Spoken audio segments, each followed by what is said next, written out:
As you land there this morning, let me remind you that in this second section of Isaiah, which is chapters 13 through 27, we have in this section prophecies concerning the nations of the world. And so in chapters 13 and 14, we dealt with Babylon, kind of the world system that throughout the whole of human history is opposing what God is up to, not just a physical nation, but then a world system politically and spiritually. And then in chapters 15 and 16, we dealt with Moab. Last week in chapter 17, we dealt with Syria and Israel as they had confederated against Assyria, but then also against their neighbors, Israel's neighbor to the south, Judah. And all of these nations listed are being judged by God for their opposition to His plan and His people in some form or fashion. Chapter 18, we come into contact with the burden against Ethiopia.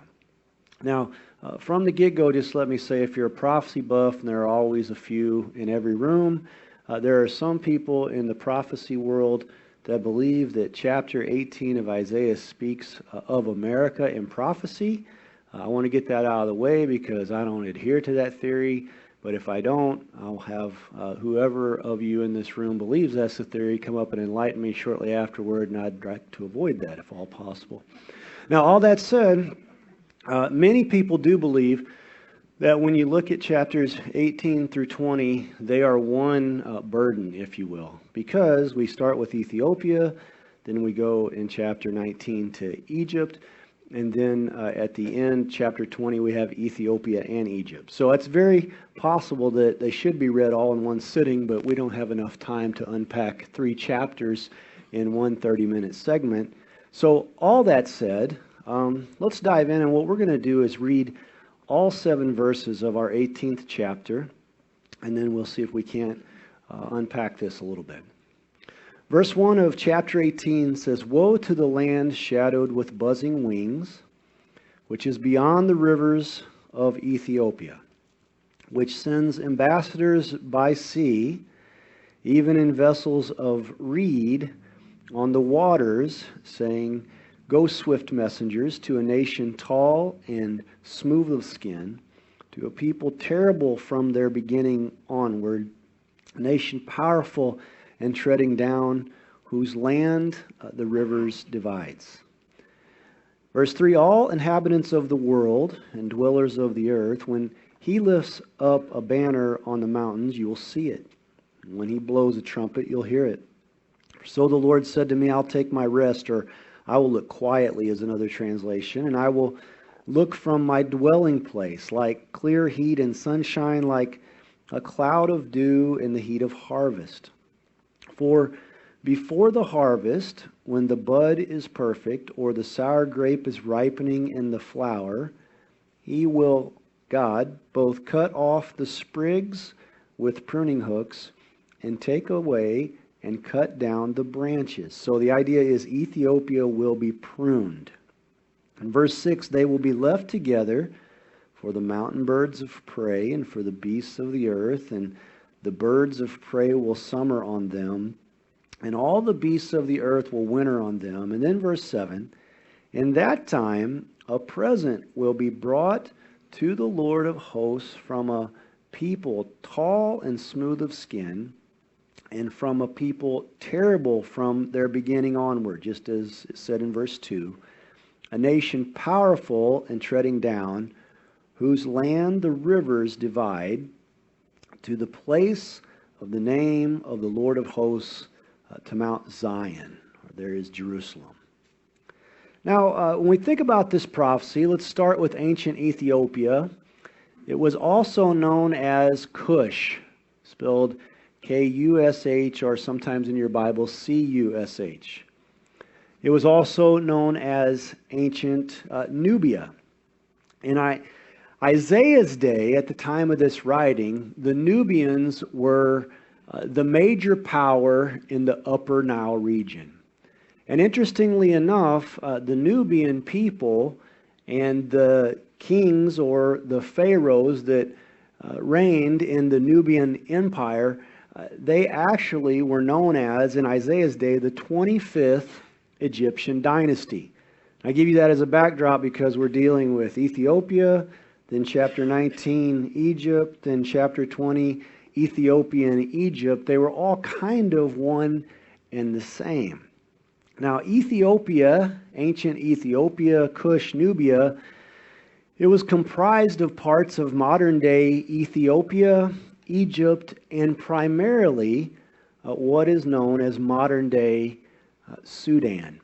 I became aware of this in 2008 when I made my first trip to Sudan to train up chaplains for the Southern People's Liberation Army in South Sudan, fighting against the primarily Muslim North Sudan Army, trying to protect their people from genocide. And I was training up chaplains there when one of the other teachers that was in our cohort asked these Sudanese chaplains, where is Ethiopia found? He said, where is Sudan found in the Bible? Where are you guys found in the Bible?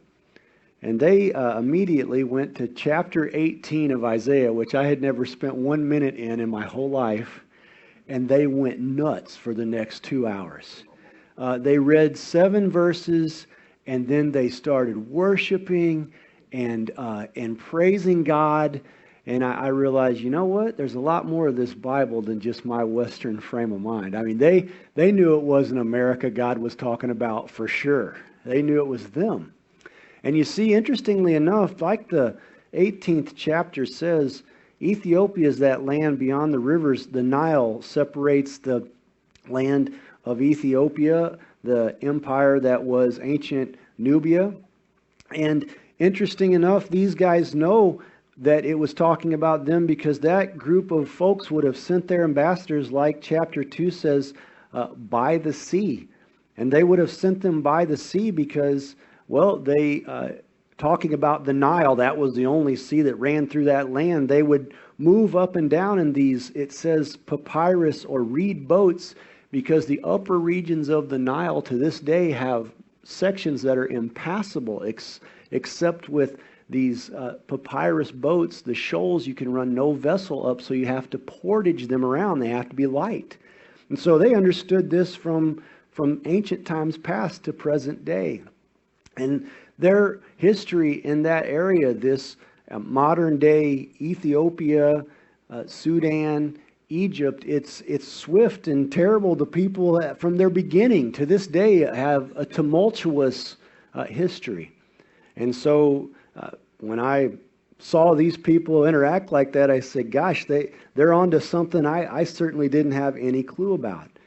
These people and the ambassadors in this chapter could have been talking about, in Isaiah chapter 37, verse 9, it tells us that about 700 BC, this Pharaoh, and in fact, in Nubia, the Nubian kings of ancient Cush, ancient Ethiopia, in that 25th Egyptian dynasty were called the Black Pharaohs. You can look it up in history. And in fact, in the Sudan, there to this day is more pyramids than there are to be found in Egypt. They're just smaller, and nobody visits Sudan for obvious reasons.